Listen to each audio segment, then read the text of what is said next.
안녕하세요. 이 채널에 올라오는 다양한 사연 들으며 함께 욕도 하고 맞장구도 쳐가며 재미있게 듣고 있는 애독자 1인입니다.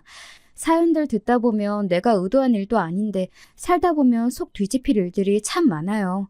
저도 평생 누구한테 아쉬운 소리 한 번 안 하고 생긴 대로 살다가 시집가서 처음으로 겪는 황당한 일들에 어처구니가 없었던 적이 있어요. 이게 정말 제가 잘못해서 일어난 일인 건지 제 얘기 한번 들어보시겠어요? 저는 평범한 30대 직장인입니다. 저희 남편도 저랑 집안 환경이나 조건이나 딱히 둘 중 누가 더 처지거나 더 낫거나 할 만한 게 없이 고만고만하게 비슷한 직장인이에요. 그래서 이렇게 비슷한 사람이랑 살면 살면서 큰 사건 겪을 일 없이 평탄하게 살겠거니 생각했어요. 저희 집은 양친 다 생존해 계시고 남동생이 하나 있고 남편은 몇 년 전에 아버지가 돌아가셔서 어머니 혼자 되셨고 위로는 형이 한 분 계시고 아래로 여동생이 있어요. 여동생은 결혼 전에도 몇 번 만난 적이 있는데 나이도 또래이고 사고방식도 비슷해서 말이 잘 통했습니다. 요즘 결혼해서 시누이랑 갈등 겪는 일도 많다던데 마음 맞는 시누이를 만나게 되어서 참 다행이라고 생각했습니다. 형님은 결혼 5년 차로 남편과 비슷하게 평범하게 직장에 다니신다고 들었습니다. 조금 특이할 만한 점이라면 제 손윗동서 되실 분이 의사라고 하시더라고요. 보통 의사들은 같은 의사랑 결혼하는 경우가 많거나 있는 집 자제들이랑 결혼하는 경우가 많잖아요. 시누이에게 건너듣기로는 여자 쪽 부모님 반대가 있긴 했는데 딸이 결혼 안 시켜주면 죽겠다고 난리를 피워대는 통에 결국 결혼 허락을 받아냈다고 합니다. 별일이네 싶긴 했지만 원래 사랑이 그런 거 아니겠거니 하며 그러려니 하고 넘겼습니다. 시어머니 되실 분 성격이 좀 괄괄하긴 했지만 저라고 그리 사근사근한 성격이 아니다 보니 그건 역시 크게 개의치는 않았습니다. 어차피 독립해서 따로 살 예정이기도 했고 아무리 시어머니라 해도 도리에 맞지 않는 요구를 하시면 따를 생각이 없었으니까요. 첫 번째 조짐은 혼수를 준비할 때 보였습니다. 아니, 우리 큰며느리가 시집 올 때는 가전이고 가구고 다 최신형의 최고급으로 했는데 이 정도 수준으로 맞추는 건 좀 부족한 거 아니니? 어머머, 형님은 의사시잖아요? 저랑은 벌이가 다를 텐데 당연히 사는 수준도 다를 수밖에 없죠. 저도 남편이 의사면 이것보다 더 좋은 혼수했을걸요? 일부러 눈치 없는 세대 흉내를 내는 저를 쳐다보는 시어머니 눈길이 곱지 않았지만 뭐 한 푼 보태주시지도 않을 거 결혼 시작도 전에 타박부터 하는 시어머니 비위를 굳이 맞추고 싶은 생각은 없었습니다. 저는 그날 퇴근하고 만난 남편에게 분명하게 못을 박았죠. 전에 상견례 때도 느끼긴 했는데 어머니께서 의사 큰며느리랑 나랑 자꾸 비교하면서 살짝 긁으셔. 나 무슨 재벌집에 시집 가는 거야? 비슷한 사람이랑 결혼하면서 자꾸 이런 타박을 왜 하시는지 모르겠네. 미안해. 자기 기분 많이 나빴지? 엄마가 워낙 옛날 분이라 그러셔.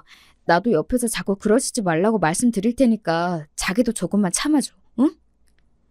위로는 형에 아래로는 여동생에 중간에 끼어 자란 남편은 영 소심한 면이 있는 사람이었습니다. 근본은 선한 사람이었지만 불만이 있어도 그걸 강하게 표현하는 건 힘들어하는 편이었어요. 그런 면이 연애하면서도 좀 답답할 때는 있었지만 제 의견은 잘 받아주는 편이어서 그동안은 좋게 넘겨왔습니다. 하지만 결혼해서 부인과 어머니 사이에 갈등이 생길 때에는 중간에서 남편의 조율이 큰 역할을 한다고 들었는데 소심한 남편이 영 미덥지 않게 느껴졌습니다. 참을 만한 정도면 모르겠지만 난 선 넘으면 자기 가족이라고 안 참아. 내 성격 알지? 중간에서 새우동 터지기 싫으면 자기 정신 단단히 차리고 잘해. 미리 마음 단단히 먹으라고 불어 겁을 단단히 주었습니다. 남편은 연신 알았다고 대답은 했지만 사실 저도 단박에 남편의 행동이 바뀌리라 기대한 건 아니긴 했습니다. 결혼식이 끝난 후 신혼여행에서 돌아오자 새신랑과 새신부를 맞이하겠다고 온 시댁 가족들이 어머님 댁에 모였습니다. 저희는 신혼여행지에서 바리바리 사온 기념품들을 모두에게 골고루 나눠주었습니다. 다들 고맙다는 인사와 함께 덕담 한마디씩 주고받고 있는데 시어머니 표정이 영 탐탁지 않더군요. 이렇게 자잘한 것들 말고 선물 하나를 해도 제대로 된 거, 좋은 걸 해야 남한테 우세스러워 보이지 않는 거다.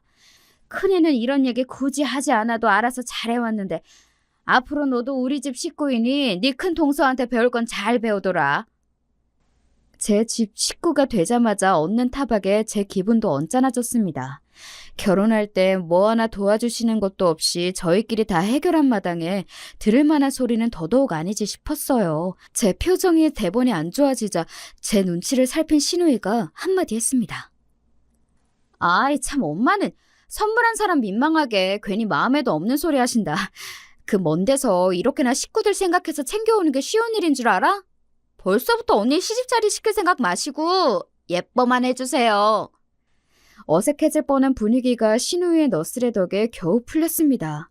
하지만 한번 빈정이 상해버린 마음은 쉬이 풀리지 않더군요. 말 한마디로 천냥 빛을 갚는다더니 저희 어머니는 말 한마디로 사채까지 쓸 사람이었습니다. 본인이 제 기분을 상하게 하실수록 본인 아들이 쥐잡힐 듯 잡힐 것이라는 걸 아시는지 모르시는지 그날 신혼집으로 돌아가는 길에 남편에게 쏘아붙였습니다. 전에 내가 얘기했을 때 당신 어머니께 말씀 잘 들어보겠다고 하지 않았어? 당신이 듣기로는 오늘 어머님이 나한테 하신 말씀 정도는 좀 참아볼 만하다 싶어? 기어이 중간에서 새우등이 터진 남편은 땀을 뻘뻘 흘렸습니다. 참 내가 그러시지 말래도 나이 드신 분이라 그런가 말씀드려도 고치기가 힘드신가 봐. 고칠 생각은 있으시고? 이제 막 시집 왔는데 이 정도인데 날이 갈수록 심해지면 더 심해졌지 나아질 것 같지가 않아 내가 보기엔. 나 결혼 전부터 분명히 말했다. 선 넘으시면 나도 진짜 안 참을 거야. 그러자 남편이 한숨을 푹 내쉬었습니다. 그러면서 짐짓 우울한 목소리로 말했어요. 사실 어머니가 원래 편애가 좀 심하셔. 나 어릴 때에도 좋은 거랑 새 거는 다 형한테 돌아가고 나랑 동생은 맨날 쓰던 거 헌 것만 물려받았어. 비슷한 성적을 받아도 형은 오냐오냐 칭찬해 주시면서 나한테는 살가운 말도 잘 안 해주시고 막내는 그래도 타고난 성격에 당창대가 있어서 엄마가 그러셔도 기죽지 않고 제 몫은 잘 찾아 먹었는데 아무래도 나는 타고난 성격도 이렇다 보니 크면서도 늘 손해를 보면서 산 것 같아. 그래도 자식들 시집장가 보내고 나면 좀 나아지지 않을까 생각했는데 그 편애가 형수님한테 옮겨갈 줄은 또 몰랐네. 내가 당신한테 면목이 없다 진짜. 굳이 남편이 구구절절 설명하지 않아도 그간의 집안 분위기로 충분히 예상 가능한 상황이긴 했어요. 남편 성격에 평생 괄괄한 시어머니 밑에서 기도 못 펴고 살았을 걸 생각하니 좀 안쓰럽기도 했습니다. 그러나 그렇다고 해서 남편과 함께 미운 오리 새끼로 구박받으며 살 생각은 추호도 없었습니다. 지금까지는 어땠을지 몰라도 새 사람 들어오면 어머니도 바뀌시는 게 있어야지. 그리고 당신이 지금까지 그렇게 살아왔다고 앞으로도 그런 데서 받는 것도 싫어. 당신도 이제 한 가정이 가장이야. 아닌 건 아니라고 확실하게 딱 부러지게 얘기하고 당신 가족도 지킬 줄 알아야지.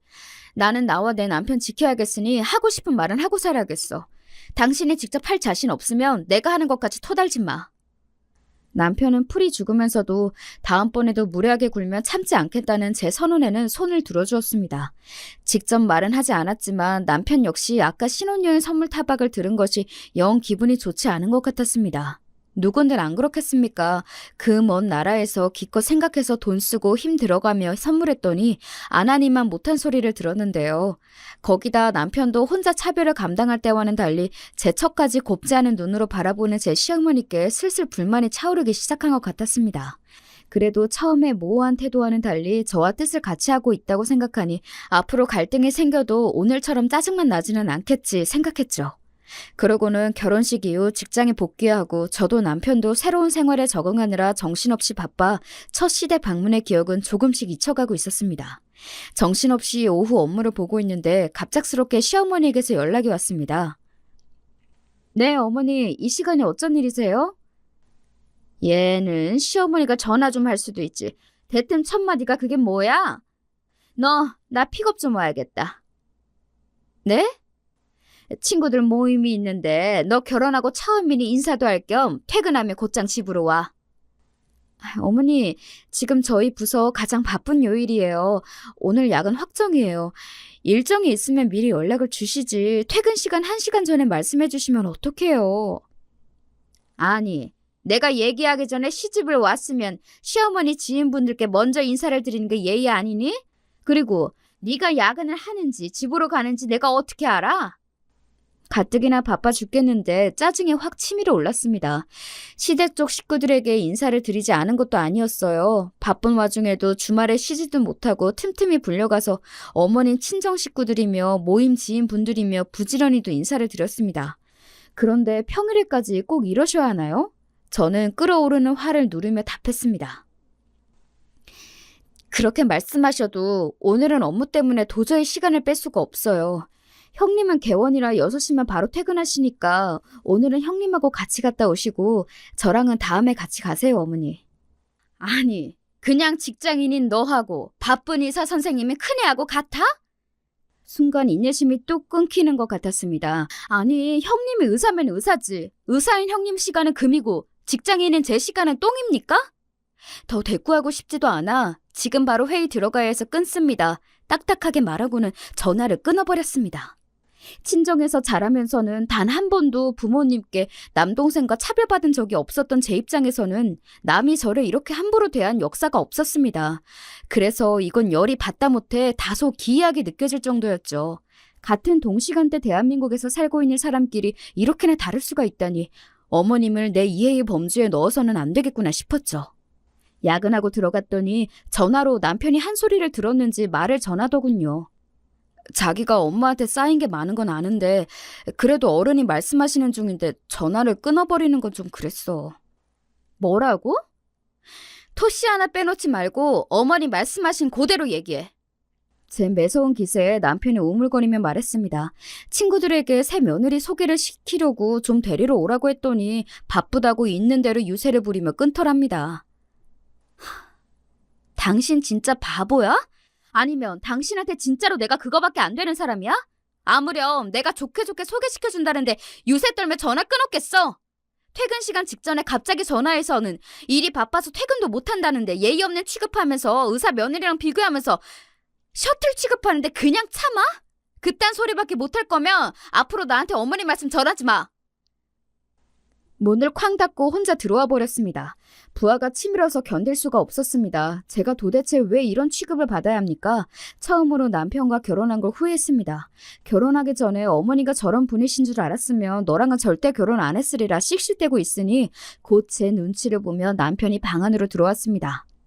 미안해 여보, 내가 잘못했어. 어머니 그러시는 게 하루 이틀도 아니고 어머니 말씀만 듣고 당신한테 그렇게 얘기하면 안 되는 거였는데 당신이 정말 그랬을 거라고 생각해서 그렇게 말한 게 아니고 어머니한테 얘기를 들었으니 당신 얘기도 들어보려고 한 말이었는데 내가 말을 잘못했어. 어머니가 야근한다고 하는데 그렇게까지 하실 줄은 정말 몰랐어. 이게 다 내 잘못이야. 내가 평소에 부당한 게 있어도 아무 말도 안 하니 당신한테까지 그러시는 거겠지. 이제 진짜로 당신이 하는 일에 토 안 달게. 어머니가 말도 안 되는 소리 또 하시면 당신도 참지 말고 당신 하고 싶은 대로 다 해. 아직 분은 다 풀리지 않았지만 자기 나름대로 제 화를 풀어주려고 애쓰는 남편을 보면서 조금 화를 누그러뜨렸습니다. 그러면서 도대체 내가 어쩌다가 이런 피곤한 상황에 놓이게 되었나 한숨이 나왔습니다. 평생 하고 싶은 말을 참아가며 살아본 적이 없었던 저로서는 요즘에 이러한 상황들이 참 답답했습니다. 그래서 남편에게 다시 한번 단단히 다짐을 받아냈죠.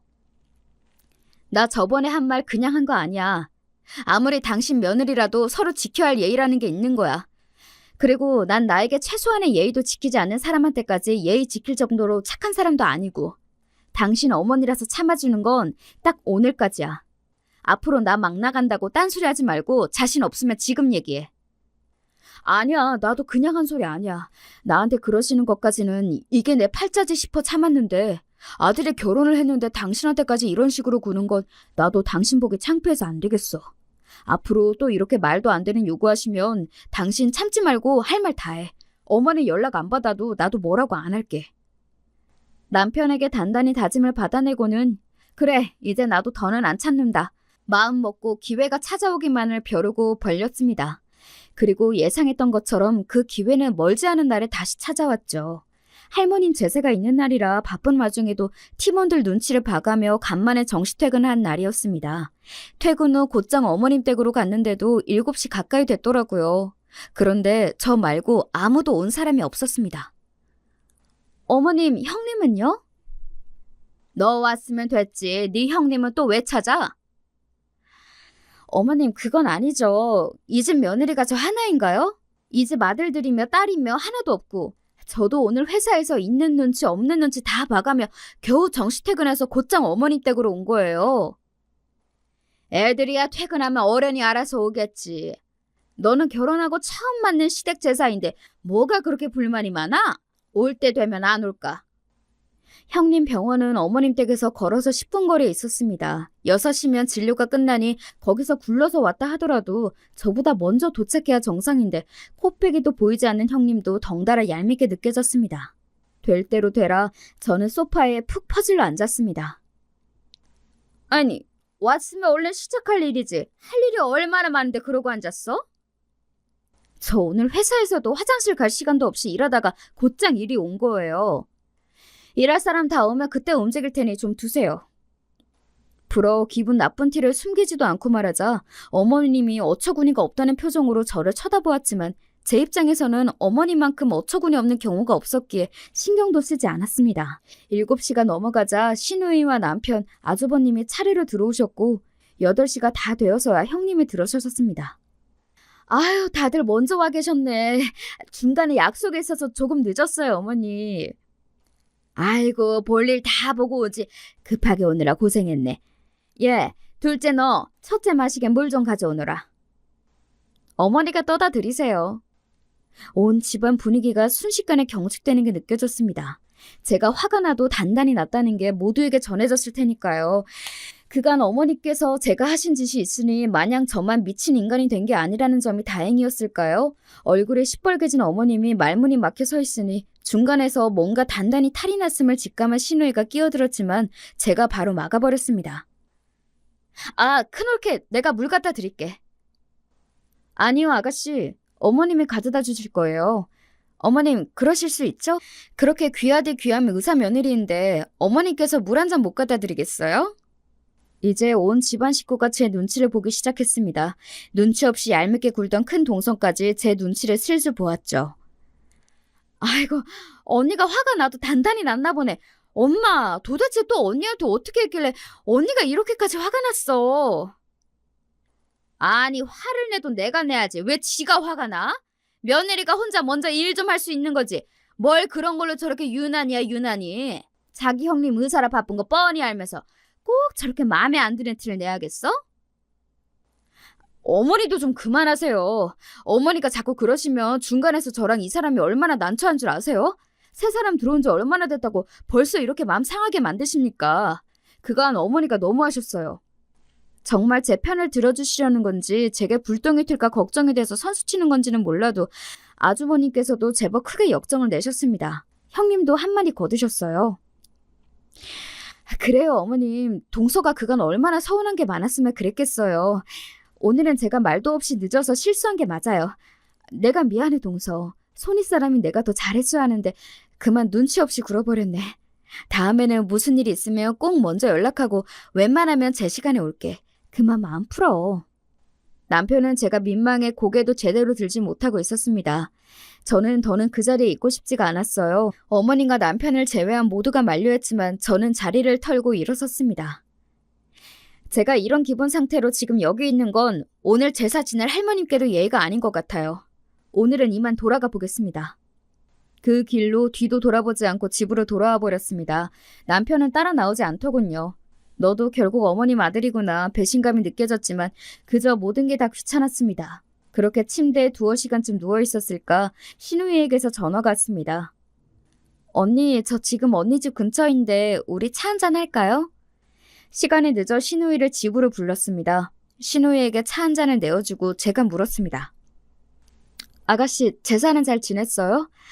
제가 괜히 집안 분위기를 무겁게 만들었네요. 아니에요. 잘했어요, 언니. 우리 엄마지만 내가 한 번은 당할 줄 알았어. 중간에서 곤란한 입장이었을 텐데도 제 편을 들어주는 신우이가 고마웠습니다.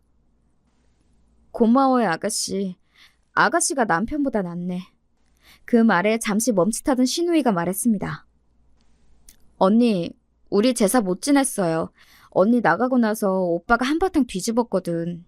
뜻밖의 말에 제가 눈을 동그랗게 뜨고 신우이를 바라보았습니다. 그간 우리라고 쌓인 게 왜 없었겠어. 같은 자식이라도 큰오빠가 엄마한테는 가장 아픈 손가락이라는 거 나나 오빠가 모르지 않았는데 그래도 자기 때문에 언니까지 그런 대접받는 걸 보니 오빠라고 어디 속이 편했겠어요? 그간 오빠도 참 많이 참았는데 언니 그러고 가는 것 보니 그동안 쌓인 것인지 죄다 터져서는 나 우리 오빠가 엄마한테 소리 지르는 거 처음 봤다 언니? 저도 남편이 소리를 지르는 거 단 한 번도 본 적이 없었기에 도무지 상상이 가지 않았습니다.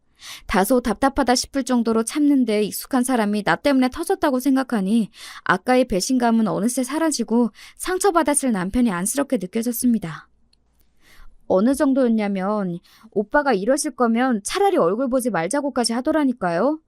나 진짜 오늘 우리 오빠한테 너무 놀랐어. 오빠가 진짜 그랬어요? 그렇다니까. 신이 나서 설명하는 신우이를 보며 아무리 제 어머니가 내가 잘못을 했어도 나는 남이고 어머님은 엄마인데 저렇게 내 편을 들 수 있는 것도 아가씨 역시 쌓인 게 많아서겠지 하는 생각이 들었습니다. 나도 말을 안 해서 그렇지 크는 내내 큰오빠랑 차별대우 받으면서 참 상처 많이 받았다? 그렇다고 둘째 오빠나 내가 큰오빠보다 딱히 부족하거나 떨어지는 것도 없었는데 그렇게 상처를 받아놓고도 평생을 그렇게 자라와서 그런지 나도 그런 환경에 묻어져 있었나 봐요. 내가 그런 상처를 받았대도 남의 집 귀한 딸인 언니까지 그러도록 보고 있으면 안 되는 거였는데 내가 미안해요. 언니, 앞으로 내가 더 많이 신경 쓸게요. 진심 어린 사과를 전하는 신우에게 마음을 위로받는 기분이었어요. 사실 사과를 해야 할 사람은 따로 있었지만 내 기분을 이해하고 공감해주는 한 사람이 있다는 게 많이 위안이 됐습니다. 그렇게 신우이가 돌아가고 새벽이 다 되어서야 남편이 집으로 돌아왔어요. 지금까지 어디 있다가 이제 들어와? 남편은 술을 한 잔 한 것 같았습니다.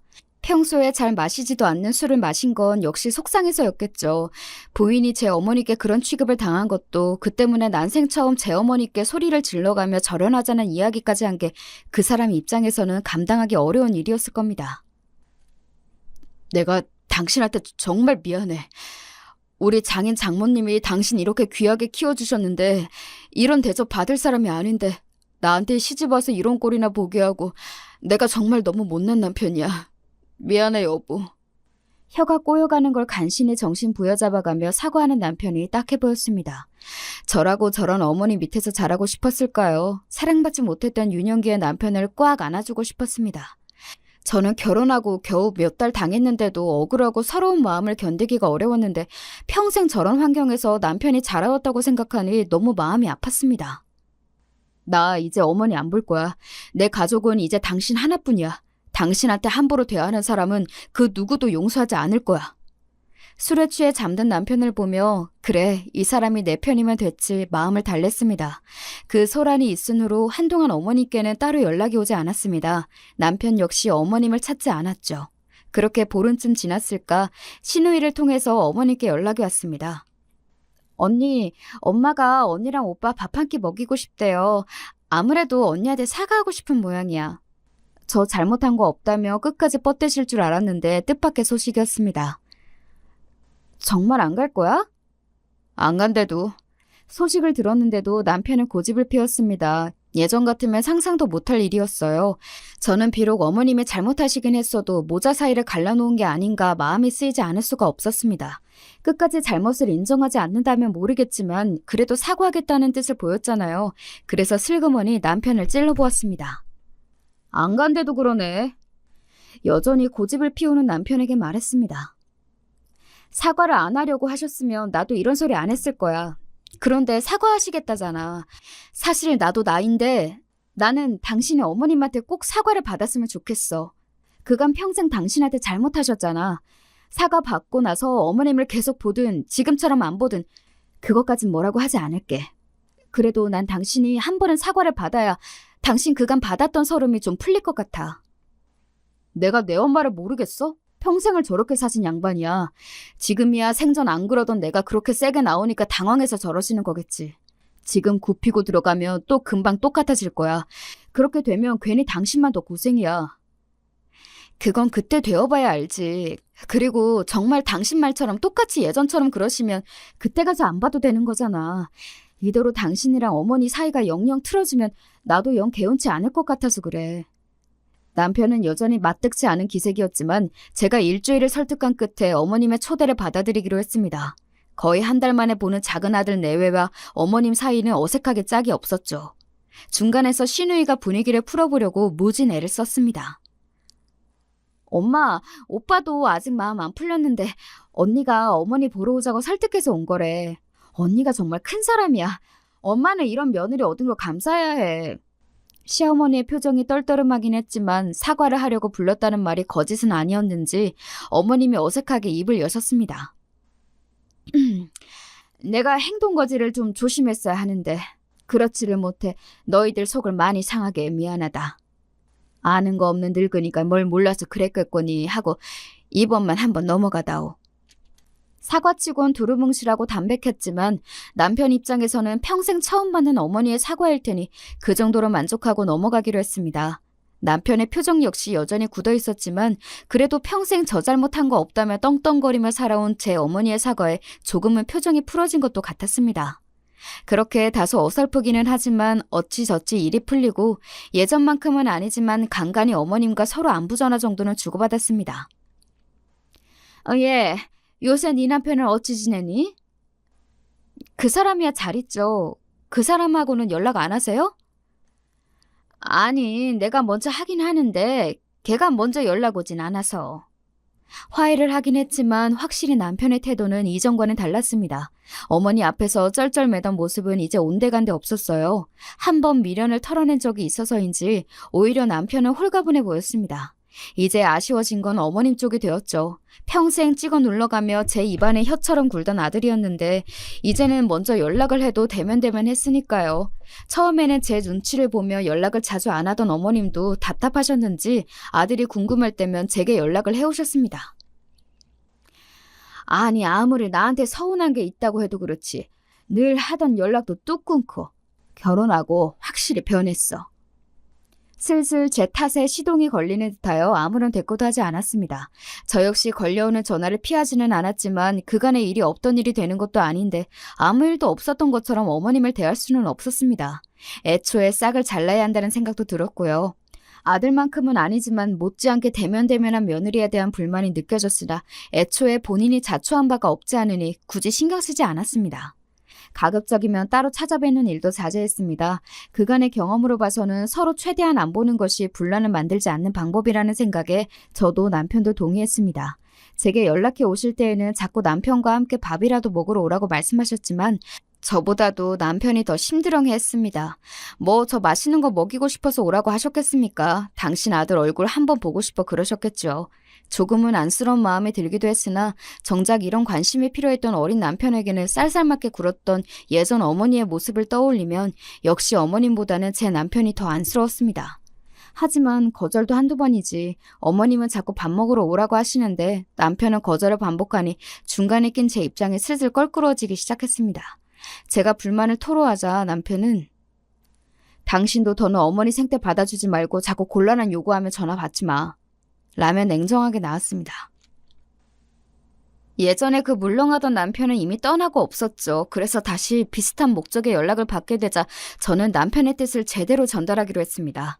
어머니, 제가 어머니 말씀을 그 사람에게 전하지 않은 게 아니에요. 그런데 그 사람 마음이 그렇게 닫혀 있는데 어머니께서 계속 그렇게 오라고 하셔도 억지로 끌고 갈 수도 없잖아요. 자꾸 이렇게 말씀하시면 중간에서 제 입장이 정말 난처해요.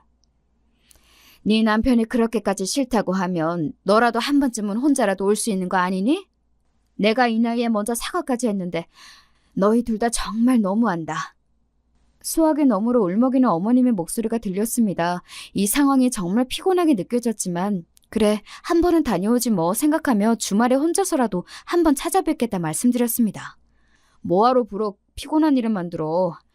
남편의 반응은 부정적이기 짝이 없었지만 약속은 약속이니 어쩔 수 없었습니다. 그리고 계속해서 저런 식으로 연락이 오는데 한 번도 가보지 않은 것도 마음에 걸렸어요.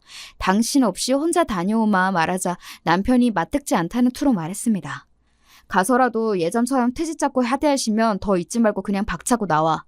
안 갔으면 좋겠구만 고집을 부려.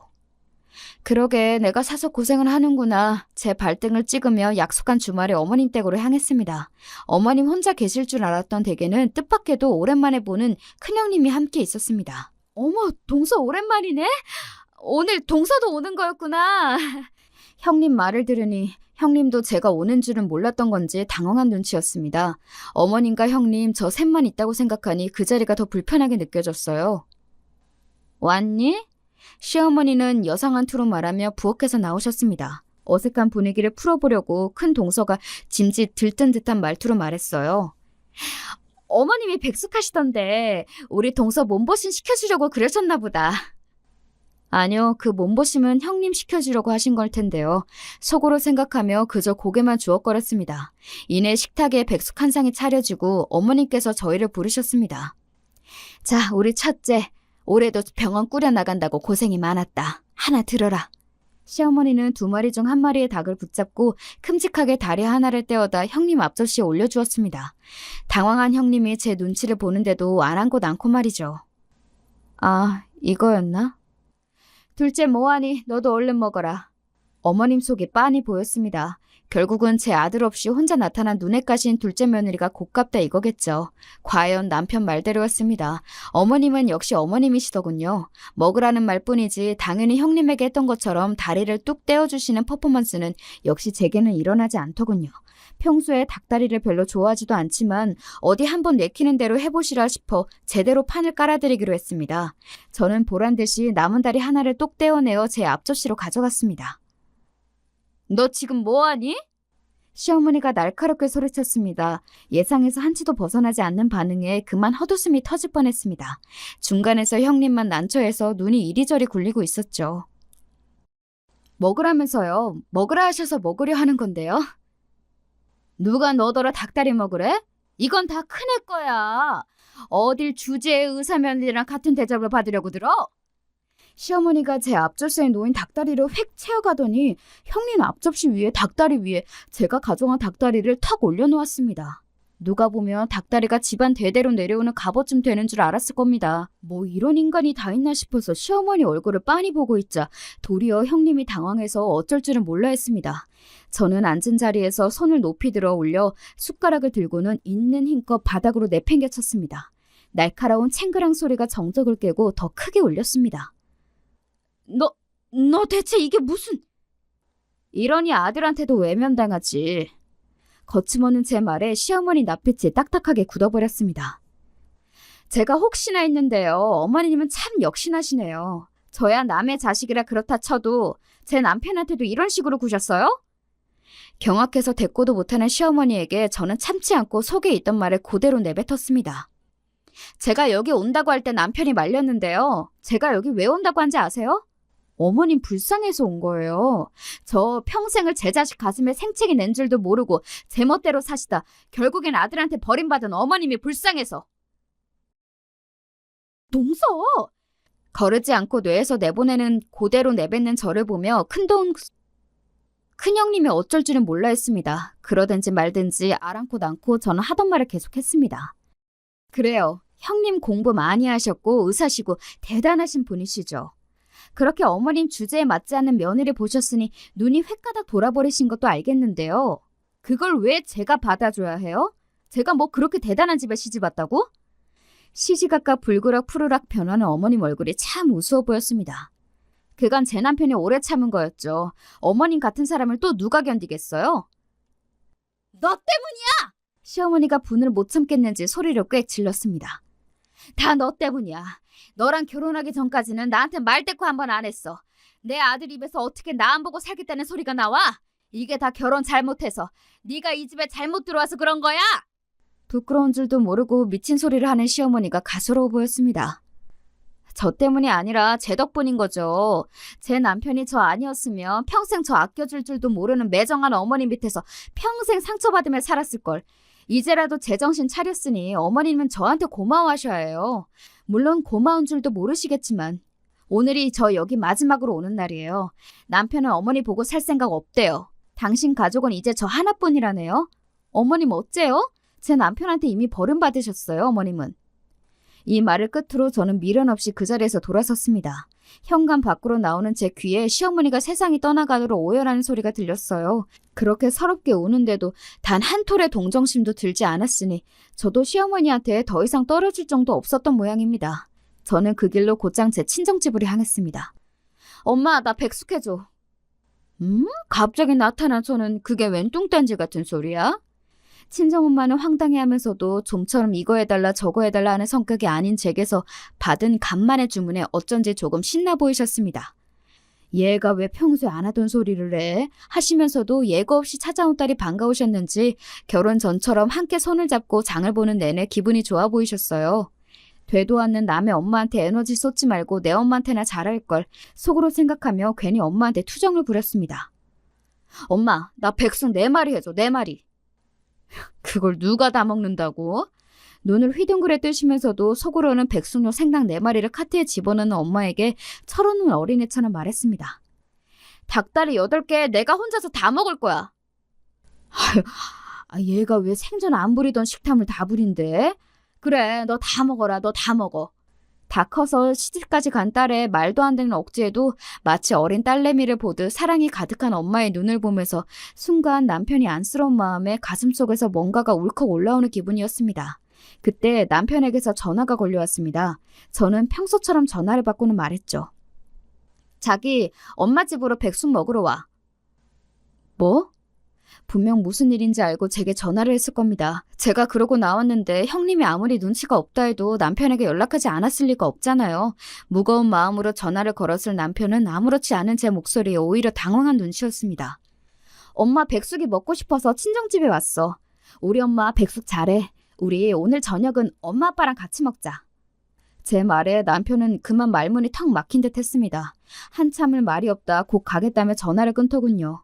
백숙을 삶는 내내 엄마가 쉴 새 없이 제잘제잘 딸에게 말을 거는 소리가 주방에 가득 찼습니다. 평소 남말에는 신경 쓰지 않는 제멋들인 성격 탓에 잘 넘어갔다고 생각했는데 그간 알게 모르게 제게 막대하는 시어머니에게 마음을 다쳤었던 모양이에요.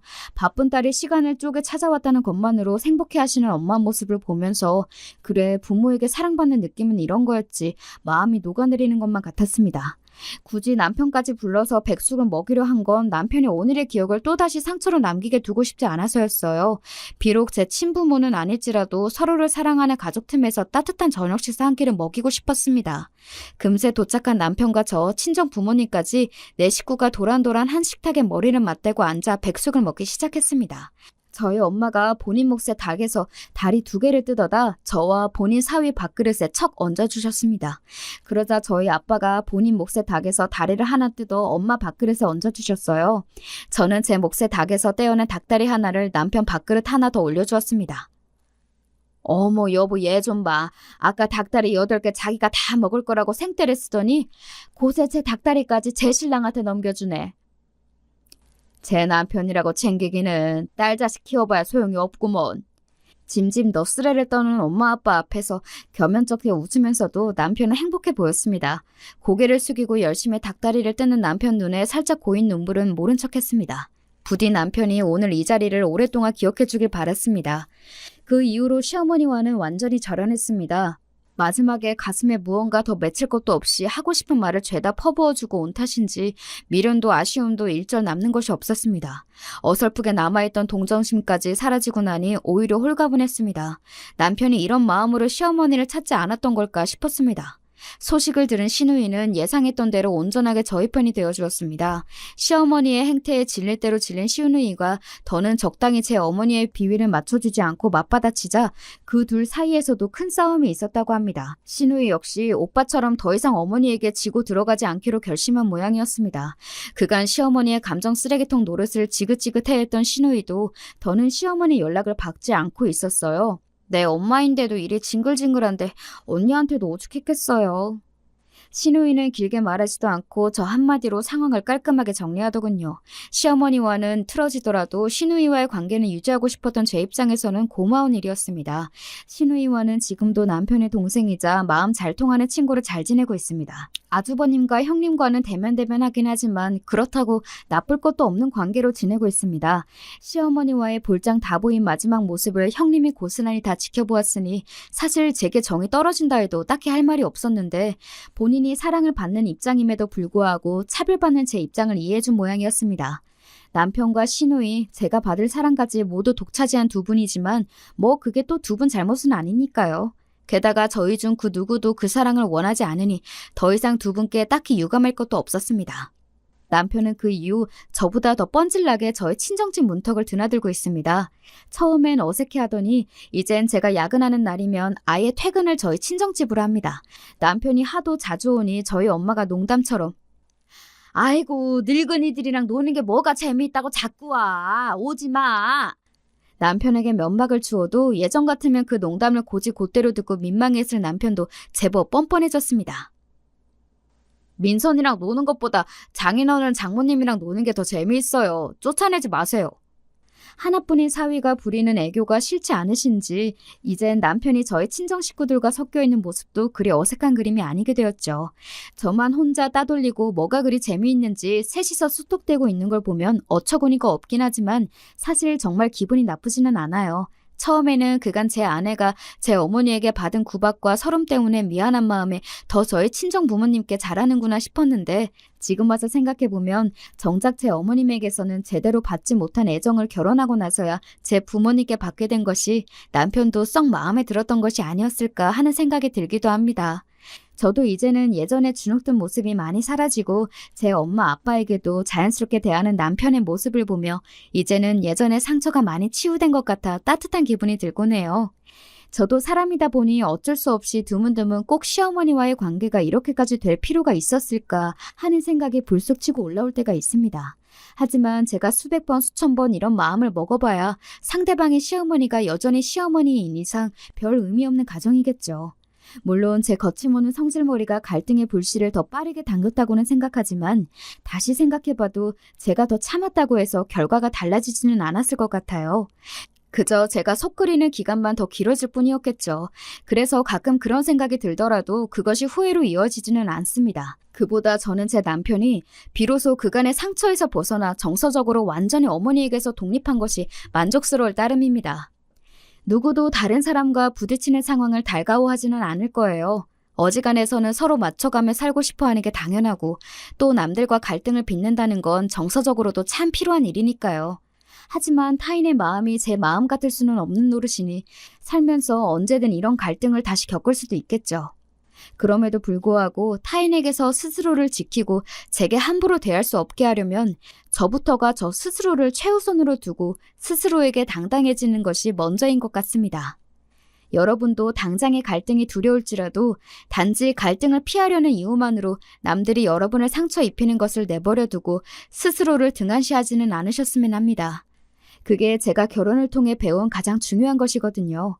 참지 않아야 할 순간에 참지 않은 것이 제게는 상황을 타파하는 데 도움이 되었습니다. 물론 이런 일을 겪지 않는 게 가장 좋겠지만 갈등의 순간이 온다면 한 번쯤 제 이야기를 떠올려 주셔도 좋을 것 같아요. 긴 얘기 들어주셔서 감사합니다.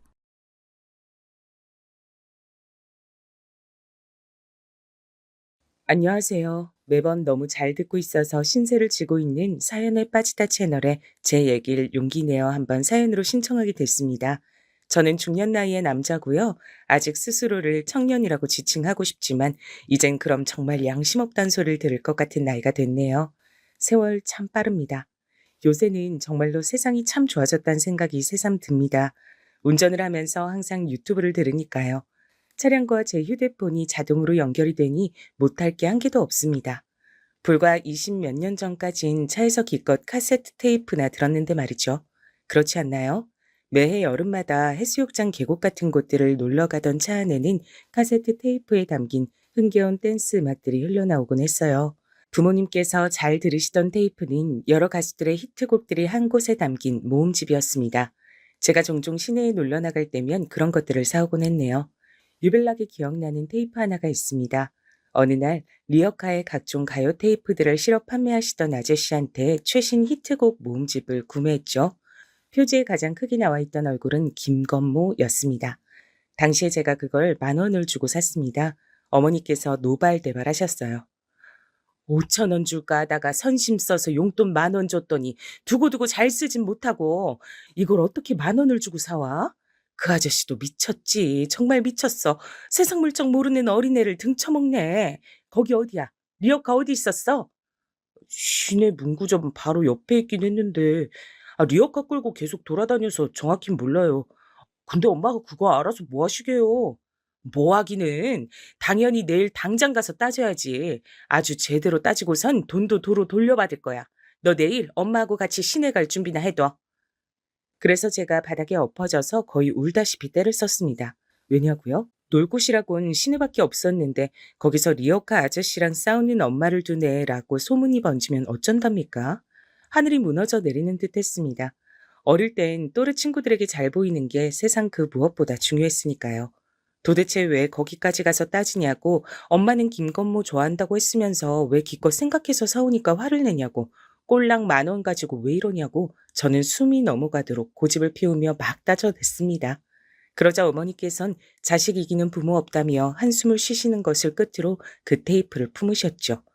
김건모의 노래가 담겨 있었던 최식 히트곡 모음집 테이프는 꽤 오래도록 저희 집 거실에서 그리고 아버지의 차 안에서 흘러나왔습니다. 어머니께선 아까워서라도 많이 들어야 한다고 하셨었죠. 그땐 제가 철이 없어서 몰랐는데 시간이 지나 보니까 알겠더라고요. 그 테이프에 10,000원이나 줬던 게 얼마나 황당한 일이었던지요. 그때와 비교할 수 없을 정도로 고물가 시대인 지금이라 할지라도 선뜻 그런 걸 10,000원이나 주고 사기에 망설여지니까 말입니다. 전 제가 눈탱이를 맞았던 줄도 모르고 그 테이프의 음악이 흘러나올 때마다 남몰래 뿌듯해했었습니다. 테이프를 너무 잘 샀다고 착각하면서 말입니다. 저희 가족이 마지막으로 걱정 근심 없이 즐겁게 보냈던 여름 휴가철에도 그 테이프가 아버지 차에선 흘러나왔습니다. 해수욕장을 향하는 동안 뒷좌석에선 전 친구들에게 빌려온 만화책을 받고 여동생은 인형 2개를 양손에 쥔 채 나름의 인형놀이를 했었어요. 하도 가지고 놀아서 손때가 묻자 어머니께서 자꾸만 세탁을 해주신 덕분에 겉면이 흐물흐물해진 인형들이었습니다. 모든 게 지나고 난 뒤에야 그런 것에서 가난했다는 사실을 깨닫고 절약 정신이 투철하셨던 부모님의 모습도 깨닫게 되네요. 그땐 고속도로가 왜 그렇게 어디든 막혔는지 모르겠어요. 가는 데만 하루 종일이었죠. 그래도 즐거웠습니다. 도중에 휴게소라도 들르면 날아갈 듯 했죠. 여동생과 투닥투닥거리며 서로 먹고 싶은 것을 내세웠습니다. 여러 개를 살 순 없었으니까요. 주로 동생과 합의를 보던 지점은 알감사였습니다. 감자 그까짓 거 집에서 그냥 해다가 설탕이나 솔솔 뿌려 먹으면 되는 걸 뭐하러 비싼 돈을 주고 사 먹어. 아버지께선 혀를 끌끌 차셨지만 그래도 여동생이 한 개를 이쑤시개로 콕 집어서 들으면 맛있게 잡수셨습니다. 저희 남매를 향해 뜨거우니까 조심해서 먹으라는 말씀도 늘 잊지 않으셨죠.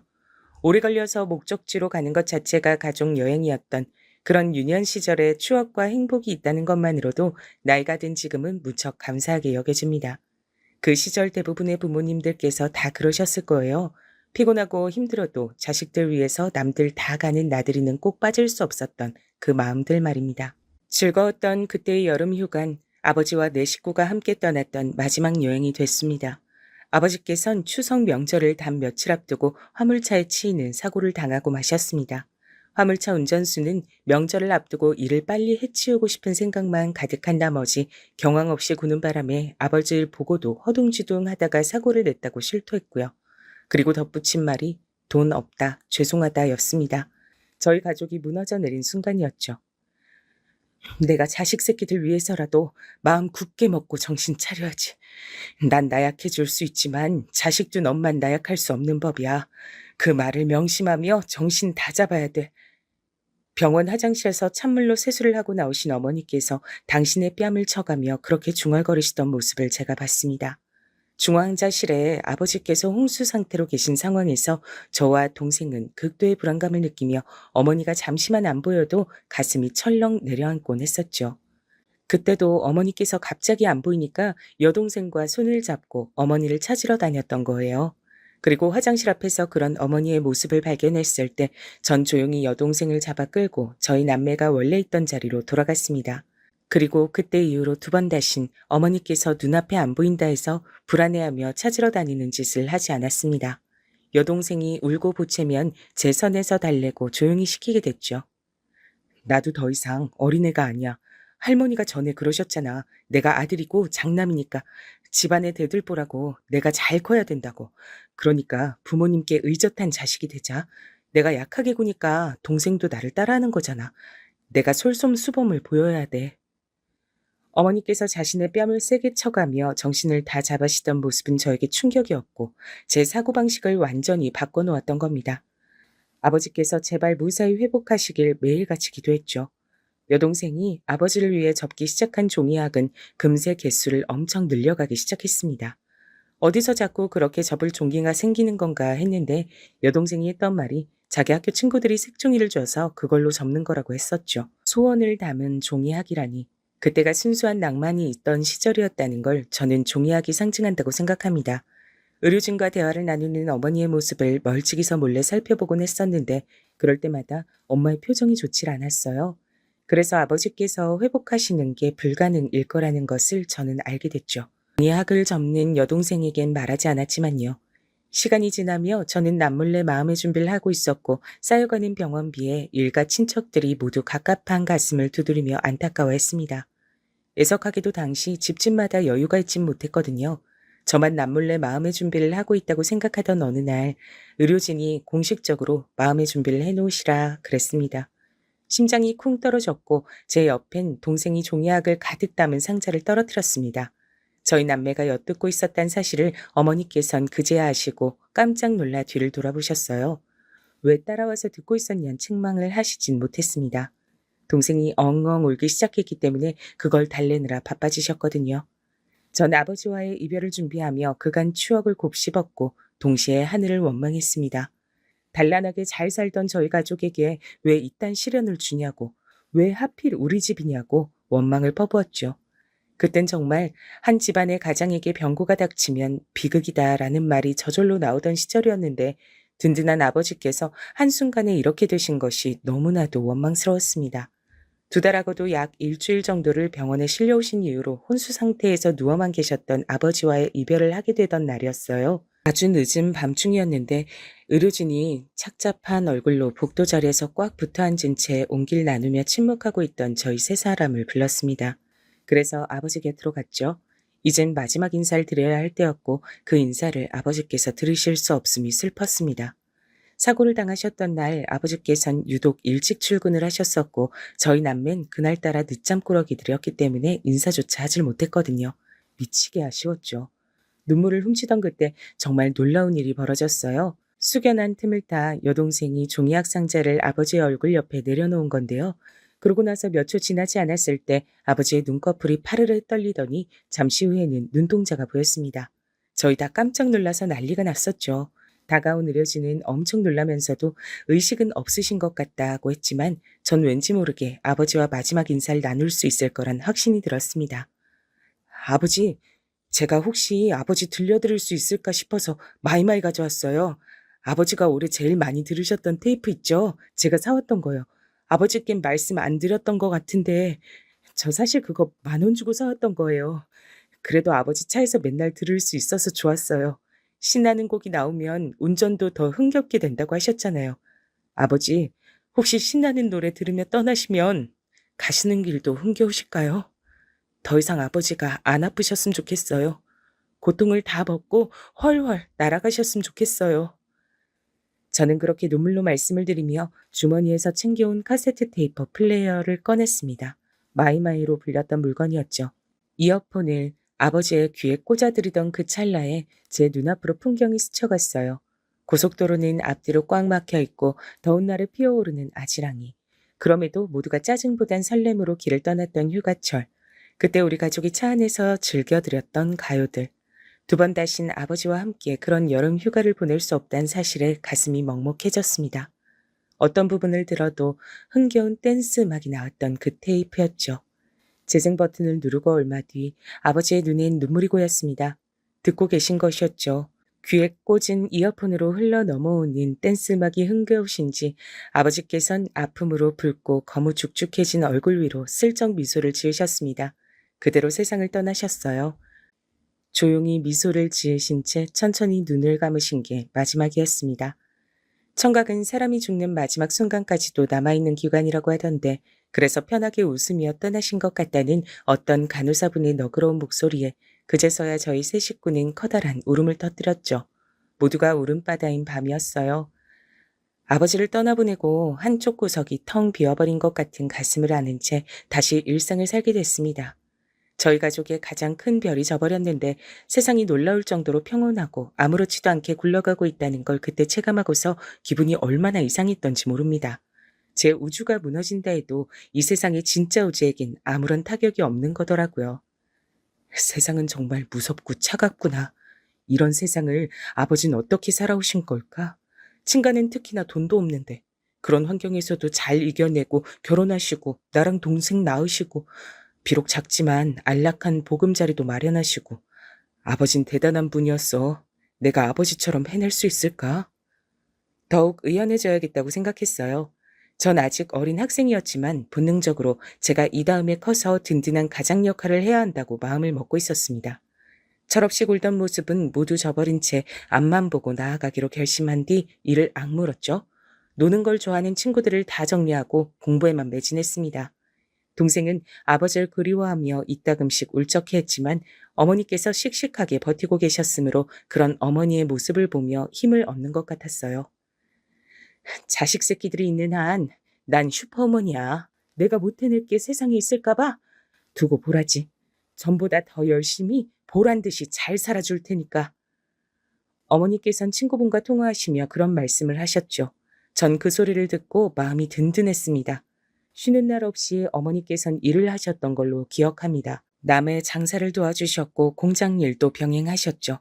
꼭 그렇게 고생하며 일을 하셔야 하냐고 제가 언젠가 여쭤본 적이 있었는데 그때 어머니께선 고개를 가로저으시며 하루 24시간 1년 365일도 부족하다고 하셨어요. 돈 벌 생각을 하면 자는 시간도 아깝게 느껴진다 하셨죠. 그러면서 제가 대학을 잘 가는 것이 가장 큰 보람이니까 저보고 열심히 하라고 하셨습니다. 그 앞에서 결의가 솟지 않을 만큼 제가 불효자식인 건 아니어서요. 그 이후로 더 코피 쏟으며 죽어라 공부했죠. 이른 아침에 등교해서 자정에 가까운 늦은 밤중에 귀가를 했으니 입시 생활 동안 저는 집에서 잠만 딱 자고 거의 안 붙어 있었던 셈인데요. 주말엔 학원과 독서실을 다녔던 시기. 어느 날 제가 문제집을 챙겨서 나가려는데 어머니와 여동생이 옥신각신하는 소리를 언뜻 들었습니다. 제발 그 종이약 들은 상자 이제 좀 갖다 치워. 왜 자꾸 갖다 버리라고 하는데요? 내 거야. 내가 알아서 할 거야. 그러니까 상관하지 마세요. 그게 집에 아직 있단 생각만 해도 아주 기분이 우중충해지니까 그렇지. 사람 기분 잡치게 하지 말고 좋은 말로 할 때 버려. 돌아가신 아버지 위한 종이약이었는데 추억이 깃든 건데 어떻게 갖다 버리란 말 그렇게 하세요? 감정도 없으신가 봐. 의외의 내용이 들려와서 당황스러웠지만 나가야 하는 게 급했기에 우선 걸음을 서둘렀죠. 학원에서도 독서실에서도 어머니의 낯선 그 목소리가 자꾸 귓가를 울려댔습니다. 그러실 분이 아닌데 이상하다 싶었죠. 동생과 감정적으로 언쟁을 하시다 보니 우연히 그런 모습을 보이셨던 거라고 전 대수롭지 않게 결론을 내렸습니다.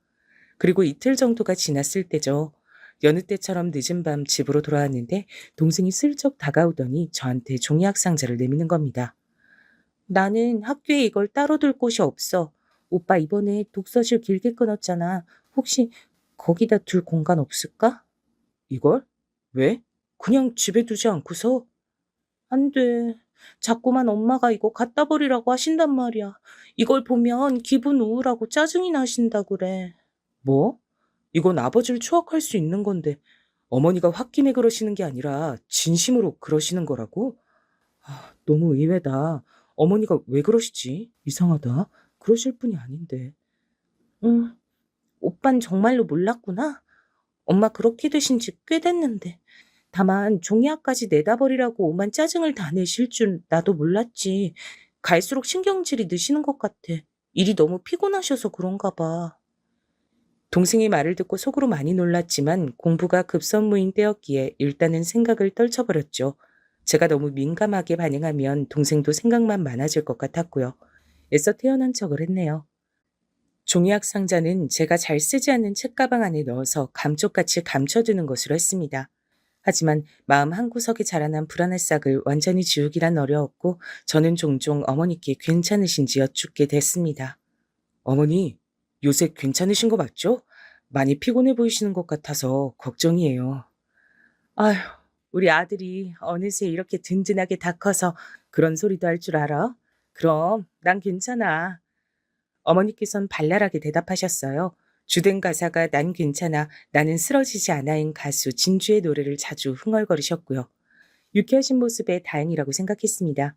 근데 어느 날 제가 또 그저 상투적으로 괜찮으신 거 맞죠? 이렇게 여쭌 적이 있었어요. 지나가는 말이나 다름없었습니다. 그런데 어머니께서 손에 쥐고 계시던 볼펜을 바닥에 팍 던지시며 소리를 지르신 겁니다. 괜찮은데? 나 괜찮다니까?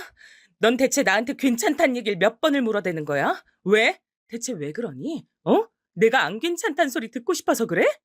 아, 아니에요. 절대 그런 거 아니었어요. 죄송해요. 저는 몇 번이고 거듭 죄송하다는 사과를 드려야 했어요. 어머니께선 분이 안 풀리시는지 한참을 씩씩거리셨고 심지어는 욕을 중얼거리셨습니다. 쌍욕이라니. 처음 보는 어머니의 모습에 제가 무척 놀랬죠. 다음날 어머니께서 겸연쩍은 얼굴로 저에게 어제 일은 미안하다고 하셨어요. 내가 예민하게 굴었어. 우리 아들 공부해야 되는데 내가 방해가 됐네. 미안하다. 아니에요. 미안해하지 마세요. 제가 너무 별 생각 없이 굴었던 잘못이죠. 상황은 마무리됐지만 이상하기 전 엄마에 대한 걱정이 더욱 피어오르기 시작했습니다. 수능을 앞둔 때였기 때문에 공부에만 애써 집중하고자 했죠. 수능을 사흘 앞두고 동생이 저에게 줄 간식들을 예쁜 상자로 직접 꾸며서 만들어준다 했는데 그 소리를 듣고 제가 그냥 됐다 그랬습니다. 무엇보다 소중한 종이학 상자.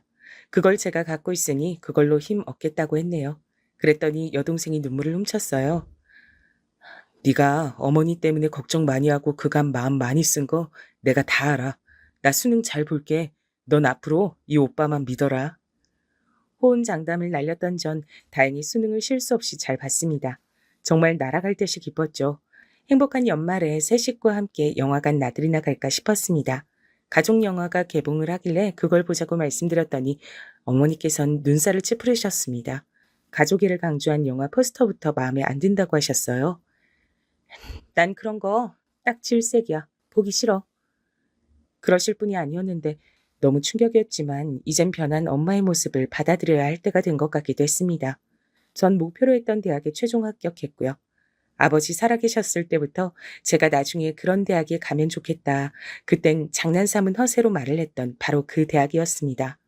합격 통지 받고 아빠 생각이 더욱 절절하게 나서 잠드신 곳에 찾아가 인사를 드리고 싶었어요. 여동생 생각도 그랬고요. 근데 어머니께선 거절을 하셨습니다. 거절 사유는 다름이 아니라 추워서였습니다. 아버지와 그렇게나 서로 죽고 못 살았던 부부셨는데 어떻게 이렇게 변하실 수가 있는지 속으로 너무 서글펐네요. 엄마께선 제 등록금이며 학비, 대학 생활비를 다 대줄 수 있어서 기쁘다고 그간 개고생한 보람이 있다며 제 대학 입학식이 끝나자마자 오열하셨습니다. 바닥에 엎어져서 우시는 바람에 주변에서 다 쳐다봤었죠. 그때 동생이 저에게 속삭였어요. 근데 엄마가 지금까지 몇 번 이러신 적 있었어. 마트에서 동생과 같이 장을 보시던 중에 우신 적도 있었다 그래요. 어느 노부부께서 둘 다 몸이 편찮으신데 서로 의지해서 걸어가는 뒷모습을 보시곤 바닥에 주저앉아 우셨다고 합니다. 부족했던 전 그때까지도 엄마께서 왜 그러시는지 미처 몰랐습니다.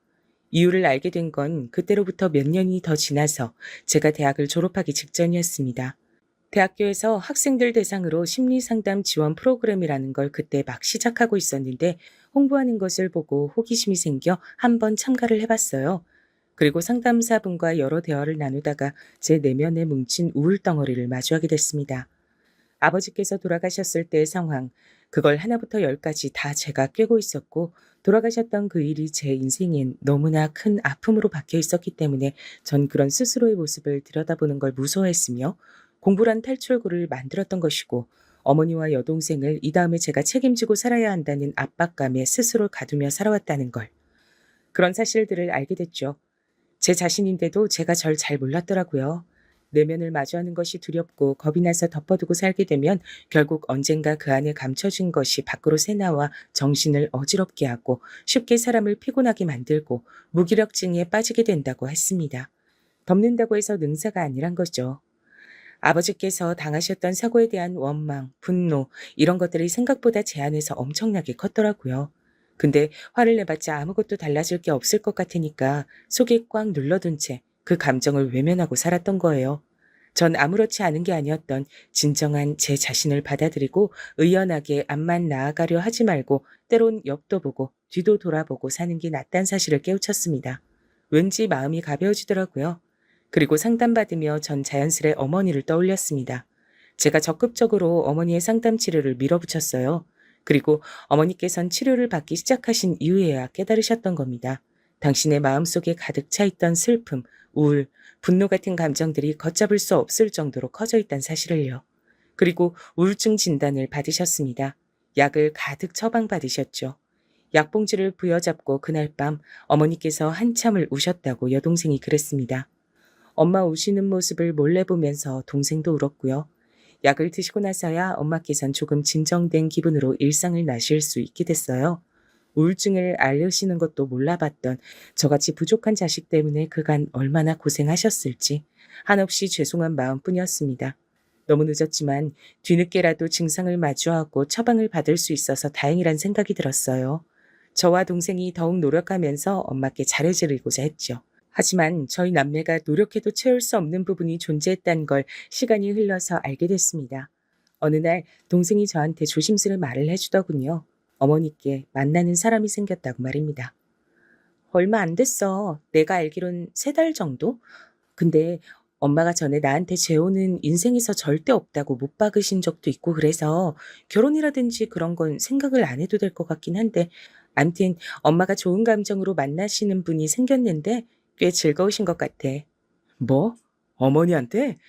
네가 며칠 전부터 나한테 할 말이 있다는 듯 굴었던 게 바로 이것 때문이었구나. 어머니한테 새 남자라니 생각도 못 해봤어. 나도 처음엔 되게 당황스럽고 혼란스러웠어. 근데 오빠, 요새 엄마 표정이 어떤 줄 알아? 우리 어렸을 때 명절이면 친가 먼저 갔다가 외가 갔잖아. 친가에서 하룻밤 자고 외가로 출발할 때 아침. 그때마다 엄마는 친정까지 언제 가냐, 갈 길이 고말리다. 이렇게 혼잣말을 한숨처럼 하시면서도 얼굴엔 은은한 웃음꽃이 피어 있었지. 난 그걸 설렘이라고 생각했었어. 아버지 돌아가시고 나서 엄마 얼굴엔 설렘을 느껴본 적은 단 한 번도 없었는데 요새는 엄마 얼굴에서 바로 그 설렘이란 게 보이더라. 동생이라고 해서 어떻게 어머니의 새 남자가 흔쾌히 받아들여졌겠나요? 그러나 어머니를 위해 포용하기로 한 것이죠. 동생이 그렇게 나오는데 제가 오빠로서 부족한 모습을 보일 순 없었습니다. 비록 심란하긴 했으나 어머니의 만남을 응원해드리기로 했어요. 왜냐면 어머니는 저의 남매의 모친이기도 하셨지만 당신 인생의 주인공이기도 하셨으니까요. 어머니께서 만나시는 분은 어머니보다 연상이셨고 자식 하나를 두셨으며 병으로 배우자를 떠나보낸 뒤 2번 다시 재혼 의사가 없으신 분이었습니다. 그건 저희 어머니와 생각이 같았죠. 2분은 비록 법적으로 부부가 될 생각은 없으나 앞으로 서로 좋은 감정으로 의지하면서 잘 지내겠다고 하셨어요. 제 앞에서 어머니께선 딱 2가지를 말씀하셨죠. 미안하다. 그리고 정말 고맙다. 저는 말없이 어머니를 안아드렸습니다. 어릴 땐 어머니가 여장부처럼 보이기도 했었는데 제 품에 안기신 어머니는 너무 왜소했습니다. 그만큼 어머니가 나이 드신 것 같아 슬피기도 했지만 제가 어느덧 장성하여 엄마를 지켜드릴 수 있게 된 것 같아서 벅차기도 했습니다.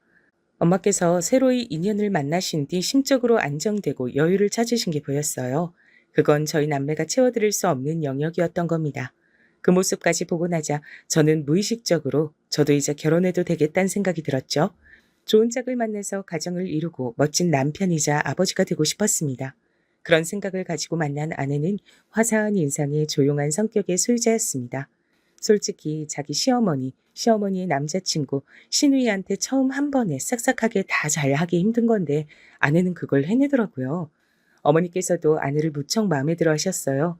이런 며느리를 얻게 되다니 당신은 복도 많다고 하시며 결혼 생활에 간섭 안 할 테니 둘이서 알콩달콩 잘 살아보라 하셨습니다. 흔쾌한 허락이었죠. 여동생도 자기가 새언니가 마음에 든다고 하면서 이런 새언니라면 자기가 안심하고 유학길에 오를 수 있겠다 그랬습니다.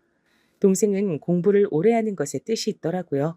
대학원까지 갔을 때부터 알아봤어야 했는데 하다 유학까지 준비하는 걸 보고 제가 2손 2발 다 들었습니다. 그래서 동생을 위해 따로 모은 돈을 유학비로 선뜻 내어 주었고요. 저의 그런 행동을 보면서 아내가 되게 좋아했어요. 여보처럼 가족을 아끼고 사랑하는 남자랑 결혼해서 난 무척 행복한 여자라고 생각해. 세상에서 제일 가깝고도 먼 게 난 가족이라고 생각하거든. 가장 쉽고도 어려운 관계가 바로 가족 간 관계고. 그래서 난 아무튼 우리 여보가 가정적인 남자라서 그게 너무 좋아. 아내가 그런 말을 하는 이유를 왠지 알 것 같았습니다. 장인어른께선 건강이 안 좋으셨는데요. 아내가 조심스레 말을 하기론 장인어른께서 예전에 간 이식 수술을 하신 이유로 그렇게 되신 것 같다 그랬어요. 당신의 사촌 형이 옛날에 간 이식이 간절했을 때 장인어른께서 고민 끝에 해주셨다고 합니다. 그때 아내는 어려서 상황을 잘 몰랐고 장모님께선 반대를 하셨다고 해요. 근데 장모님의 반대 의견을 별로 효력이 없었어요. 이건 너무 부끄러운 얘기지만 우리 엄마가 그것보다 더 이전에 계모임을 잘못 드셨다가 돈을 한번 날리셨거든. 그것도 아빠 몰래 우리 집 돈을 거기다 넣어두셨다가 그렇게 된 거였어. 개똥 같고 누가 야반도주를 할 줄 알았다면 엄마도 절대 안 그러셨을 테지만. 암튼 그 때문에 온 집안 식구들이 한숨 짓고 난리도 아니었어. 그런 사고를 쳤던 장본인이니 발언권 따윈 없다면서 친가 쪽 어른들께서 우리 엄마를 무시하셨던 거야. 그래서 아빤 묘한 압박을 받으시면서 결국 간을 이식해 주셨지. 아내는 그때 자기가 어려서 뭘 잘 몰랐던 탓에 장인 어른을 말리지 못했던 걸 두고 후회하고 있었습니다. 죄책감마저 느끼고 있는 모양이었어요. 간 이식만 해준다면 하늘의 별도 달도 다 따다 줄 것 같이 굴었다던 사촌 형이라는 그 집은 3년 후 캐나다로 이민을 가버렸다고 합니다. 장인 어른께 10원 한 장도 안 주었다네요. 돈을 주겠다 주겠다 말로만 계속 그러더니 뒤로는 이민 준비를 했던 겁니다. 심지어는 장인어른께서 간 이식 수술 이후 컨디션 저하로 힘들어하시자 그때부터 사람 마음 불편하게 그런 소린 왜 하냐며 그 집에서 화를 내기도 했었대요. 아내는 그것을 두고 갯돈 야반도주 사건이나 간 이식 받고 이민 가버린 것들이나 뭐가 다를까 하며 한탄했죠. 일이 그렇게 됐으니 필연적으로 친척들 사이의 분위기가 뒤숭숭해졌죠. 어쩐지 아내가 결혼식에 올 친척들 많이 없으니까 아담한 예식장이 좋겠다고 했었는데 그런 이유였던 겁니다. 장인어른 간이식 때문에 아내는 자기 친가와 그 이후로 교류를 거의 끊고 살았고요. 그렇다면 아내의 외가가 남아있지 않겠냐고요? 이쪽은 약간 문제가 있었다고 합니다. 다름 아닌 장모님 때문이었죠. 계모임 사기를 당해서 돈을 날리셨던 이후 여전히 장모님께선 당신의 친정 식구들에게 가장 먼저 손을 벌리셨던 거예요. 나중에 다 갚겠다는 호언장담으로 친정 식구들에게 돈을 십시일반 거두어 내신 장모님께선 그걸로 날아간 생활비를 채우지 않으시고 도박을 하셨습니다. 돈을 한 번에 잃었으니까 얻는 것도 한 번에 얻으면 될 거라고 우리 엄마 그때는 생각이 그렇게밖에 안 드셨대. 뭐에 홀리셨던 건가 봐. 하지만 도박이 괜히 사회 악으로 불리겠나요? 장모님께선 단 이틀 만에 그 돈을 다 날리셨고요. 전말을 알게 된 장모님의 친정 식구들이 난리가 났었다고 합니다. 근데 얼마 뒤에 장인어른 간 이식 수술이 있었던 거예요. 그런 분위기 속에서 어떻게 장모님께 돈 내어놓으라고 그분들이 계속 난리를 치실 수 있었겠나요? 그래서 다들 그냥 입 다물게 되셨다고 합니다. 하지만 간 이식 수술 이후 장인어른께선 시간이 지날수록 일상생활을 어려워하게 되셨고 장모님께선 연이어 안 좋은 일이 벌어진다며 참담해하셨고 그 사이에서 아내는 눈칫밥을 먹으며 학교 생활 중이었고 이런 우중충한 집과 엮이면 계속 손해만 보고 살 게 뻔하다고 판단이 들었던 거겠죠. 그분들이 다 그렇게 생각을 하시는 바람에 장모님께선 당신의 친정 식구들이 펼치는 외면 공작을 받고 사셔야 했습니다. 그럼에도 장인어른께서 이 악물고 어떻게든 살아보려고 열심히 해보려고 노력을 하셨던 덕택에 집안이 굴러갔다고 해요. 그런 게 바로 가장의 무게겠죠. 억지로 버티면서 일을 다니셨고 장모님께선 그런 장인어른의 건강을 위해 식당 공부를 해가며 내조를 하셨고 꾸준히 알바를 하시면서 그렇게 사셨습니다. 그렇게 어영부영 세월이 흘렀던 거예요.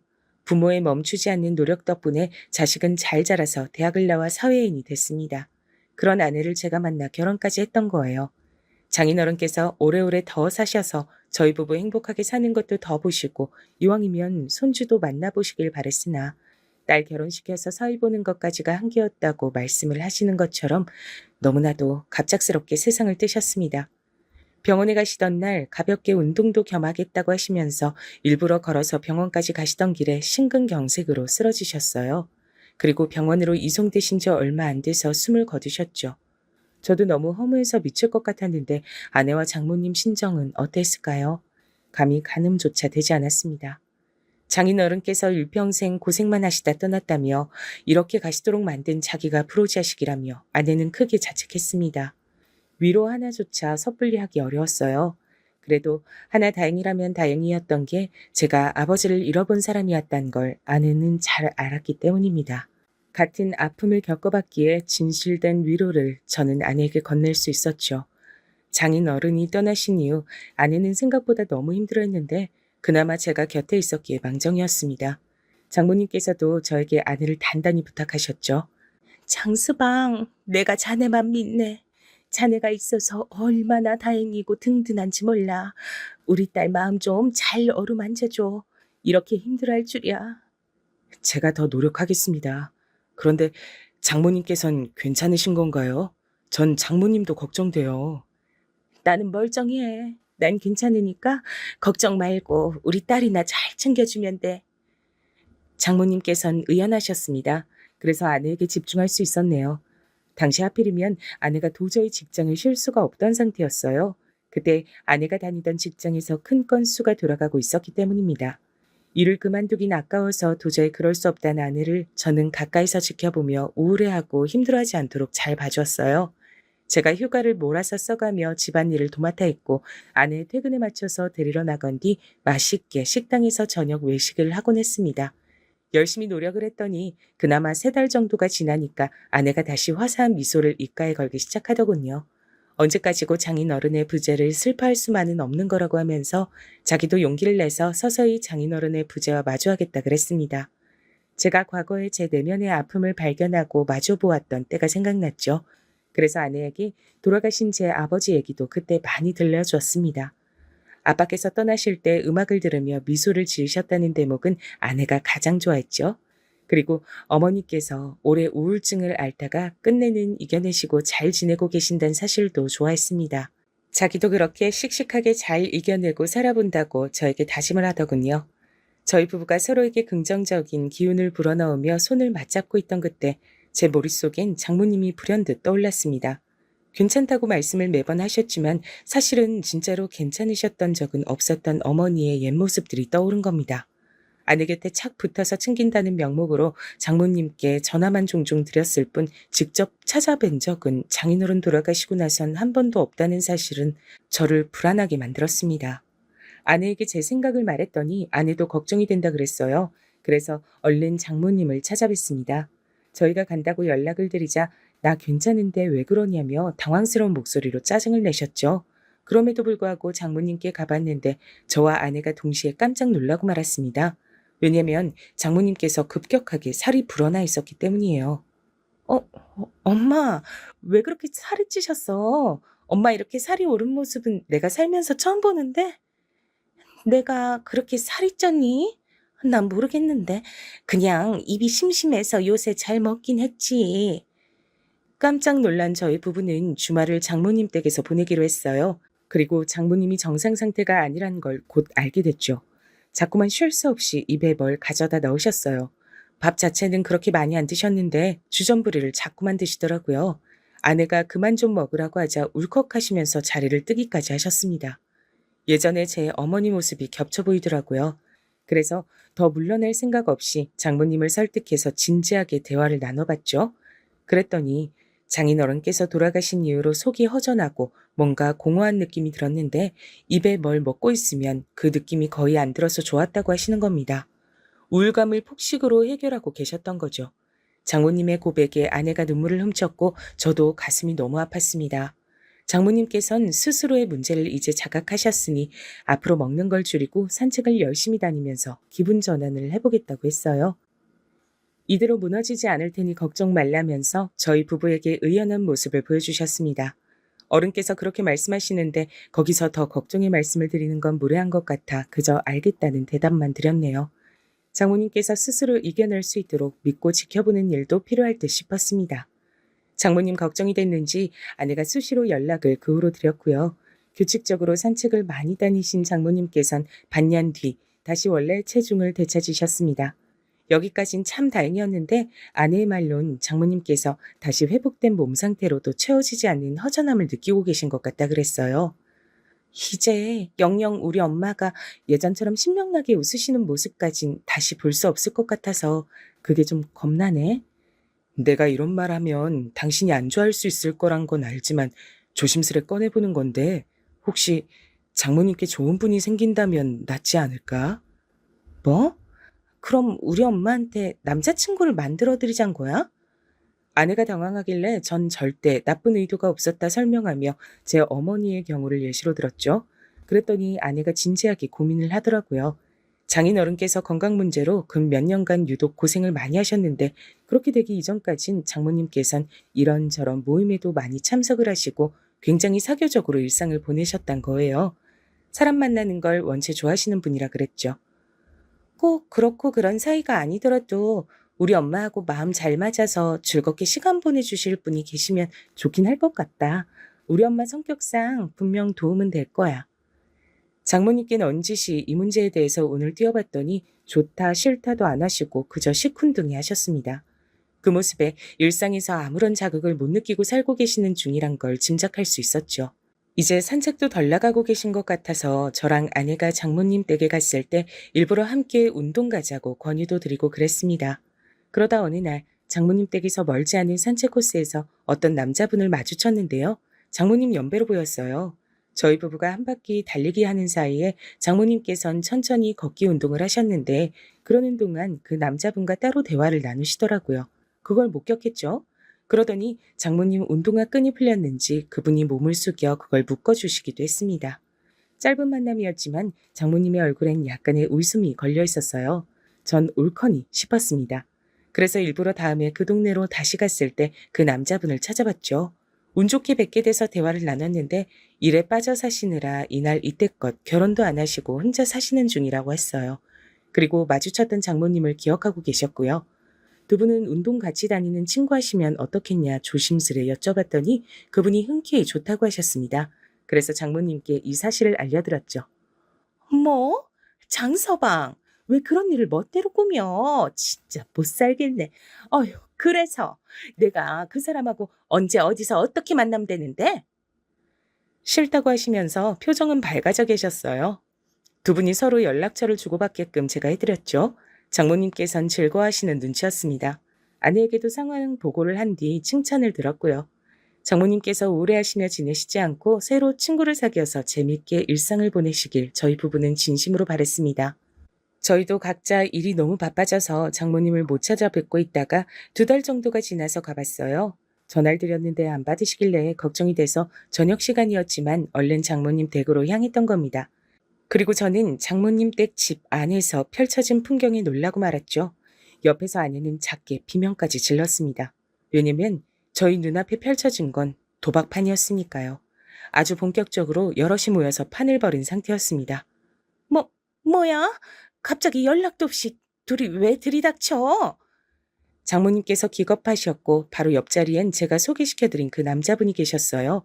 도박판에 낀 사람들은 저희 부부 정체가 생판남이 아니라 가족이란 설명을 듣고 나서야 안심된 표정들로 다시 도박을 하기 시작했습니다. 아내가 몸을 떨면서 장모님께 다가가 팔을 잡아 끌고 집 밖으로 나갔어요. 저도 얼른 따라갔고 미친 듯이 추궁을 해대는 아내의 옆에서 장모님의 하는 수 없이 실토하신 내용을 들을 수 있었습니다. 충격적인 반전이 들어있었죠. 그 남자분 원래 장모님과 구면이었던 겁니다. 산책 코스에서 마주쳤을 때 서로 보고 어디서 봤더라 라고 했다네요. 여기서 어디라는 건 도박판을 말하는 것이었죠. 도박하다 잠깐 본 적 있는 얼굴임은 분명했는데 기억이 가물가물했단 거죠. 그런데 그걸 알 리가 없는 제가 두 분을 연결시켜드리겠다 그러자 두 분 다 잘됐다, 인연인가 보다 하며 좋아하셨던 겁니다.